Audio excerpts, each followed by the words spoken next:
I'm sorry, sir, but we have a strict no pets policy. Your dog will have to leave, even if it's a service animal. It's a health code issue, and some customers feel uneasy, the bar manager said, his voice blending artificial courtesy with firm finality. Sergeant Tom McDougal, 65, a retired Army combat medic diagnosed with PTSD, felt a familiar tightness in his chest. His golden retriever, Doc, a service dog, lay calmly at his feet, wearing a clearly labeled vest. He's not a pet. He's a medical service animal protected by federal law. He's highly trained and has been in cleaner places than this. No offense, Tom replied. The manager merely crossed his arms. Policy is policy. Either the dog goes, or you both do. 5 minutes later, Max stood outside the bar, dejected. The door swung open again, and in walked a man built like a mountain. His eyes, hardened by unseen experiences, weren't looking for a drink. They were seeking the manager. If you believe that service and sacrifice deserve unwavering respect, type RESPECT below. Tom McDougal lived a quiet life, structured by routine and grounded in the steady companionship of Doc. After 3 tours in Afghanistan treating wounded soldiers under fire, the echoes of war and the memory of fallen comrades still lingered. Doc, a highly trained PTSD service dog, was more than support. He was survival. His pressure calmed anxiety attacks. His presence stopped nightmares from taking hold. He was essential. Tom was a widower. His children were grown and lived out of state. His pension and disability covered his modest apartment and Doc's care. But little more. He lived simply. Walks in the park, a good book, and occasionally a quiet hour in a bar with a cold beer and sports on TV. A taste of normalcy in an overwhelming world. He always chose venues carefully. Places that welcomed service animals, often calling ahead. Ali's Poorhouse was new in the neighborhood, a trendy sports bar that had replaced the old diner he once loved. Its website promised a welcoming atmosphere and mentioned no animal restrictions beyond standard health code rules for non-service animals. Tom called earlier that day. He's a clearly marked, fully trained service dog accompanying a veteran. The response had been cheerful. No problem at all, sir. We welcome veterans. So, on a crisp Friday evening, Mac and Doc walked the few blocks to Ali's. Doc, wearing his vest, heeled perfectly, drawing admiration but no fuss. They found a quiet table in the corner. Doc settled under it, invisible. Tom ordered a beer and began to unwind. The comforting murmur of the sports bar filled the space. Then the manager, Chad, late 30s, slicked back hair, tight polo stretched over a growing belly, and brimming with self-importance, spotted Doc. Chad fancied himself the steward of a classy joint, and dogs, service or not, didn't fit that image. A previous complaint about a non-service dog on the patio had left him hyper-vigilant. He now saw all dogs as liabilities, regardless of law or fact. He strode over, face set in stern lines. "Excuse me, sir," he began loudly, ignoring Doc's vest. "We have a strict no pets policy here. Your dog must go." Tom, caught off guard, responded calmly, "He's not a pet. He's a registered service animal," gesturing to the vest. "Trained to help me with a medical condition. We called ahead." Chad waved this off. "Whoever you spoke to was mistaken. We had an incident last week. New policy. No animals. Health code. Some patrons find it unsanitary or uncomfortable." It was a lie.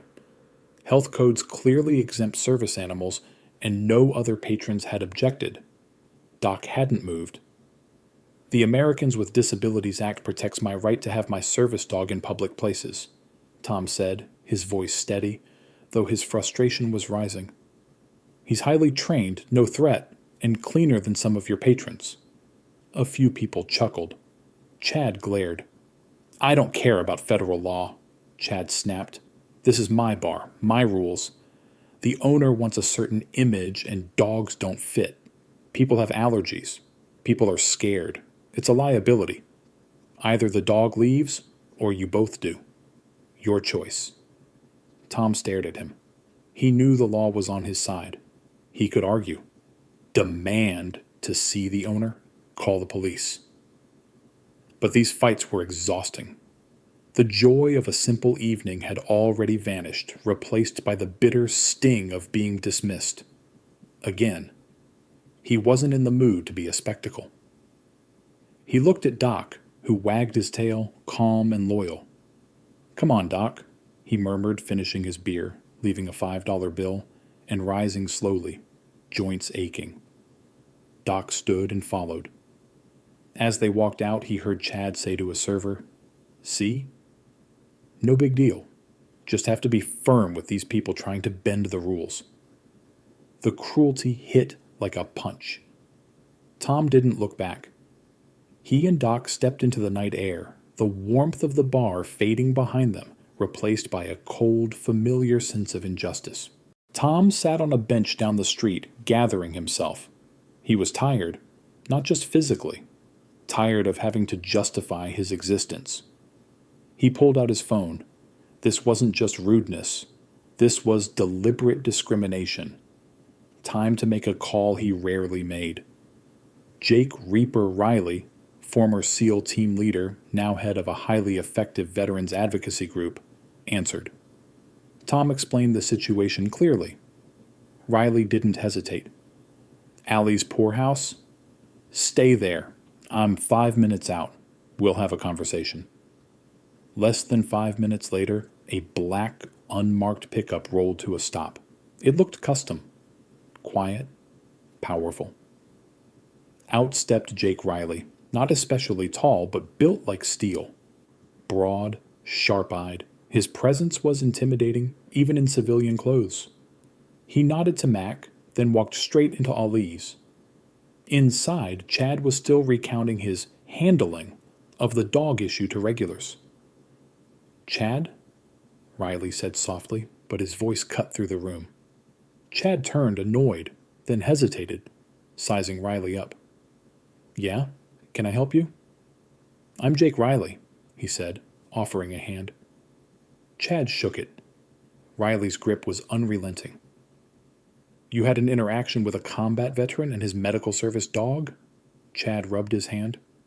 Yeah, but we have a no pets policy. Health code. Patrons feel uncomfortable. Are you familiar with the Americans with Disabilities Act? Riley interrupted. Specifically the part about service animals? Look, buddy, Chad said, regaining some bluster. I know my bar's policy. The owner, Riley cut in, is Patrick Ali Sr., retired Marine gunnery sergeant and a staunch supporter of ADA rights. He's out of the country, left you in charge. Chad blinked. How do you... Riley ignored it. Health code exempts service animals. I suspect the uncomfortable patrons are your own prejudices.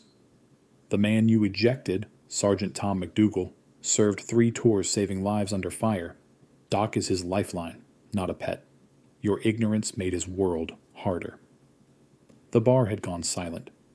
Now, Riley continued, tone sharper, you have 2 options. 1. You go outside, find Sergeant McDougal, give him a sincere apology, invite him and Doc back inside, offer 5-star service, then call Mr. Ali on his satellite phone and explain your actions. Or 2. I call Mr. Ali, and I assure you that conversation won't be kind to your career.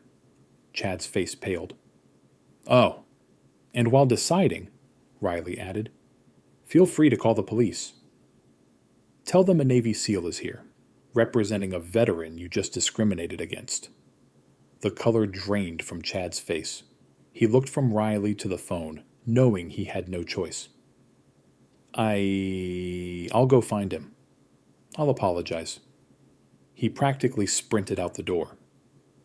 Riley turned to the bartender. A glass of water, please, and maybe put the game back on. Seems the intermission is over. Chad found Tom still on the bench, Doc at his side.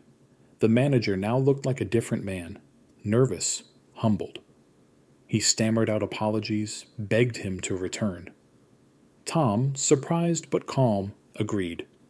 Not for Chad's sake, but for Riley's clear expectation of resolution. Inside, the atmosphere was hushed. Curious stares followed them to the best table in the bar, with Chad hovering, offering free everything.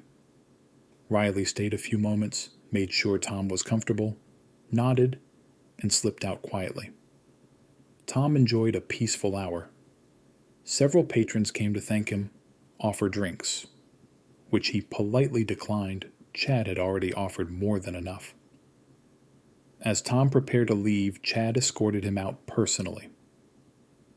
"Sergeant McDougal," he said sincerely, "I'm truly sorry. I've learned a lot tonight about the ADA, service animals, and respect." Tom nodded. "Good. I hope so." He suspected Chad had learned more out of fear than conviction, but a lesson was still a lesson. The next day, Ali's poorhouse displayed a bold new sign. "Certified service animals always welcome. We proudly support our veterans and all who rely on service animals." Reports also mentioned mandatory ADA training for all staff. Tom resumed his quiet life. But the incident reminded him that even in unexpected places, advocates exist. Sometimes a quiet call to the right reaper ensures laws aren't just words, but lived truths. Because service doesn't end with the uniform, and neither should the respect that comes with it. Subscribe to Hidden Sparks if you believe in swift justice for veterans, and that every service animal is a hero in a fur coat.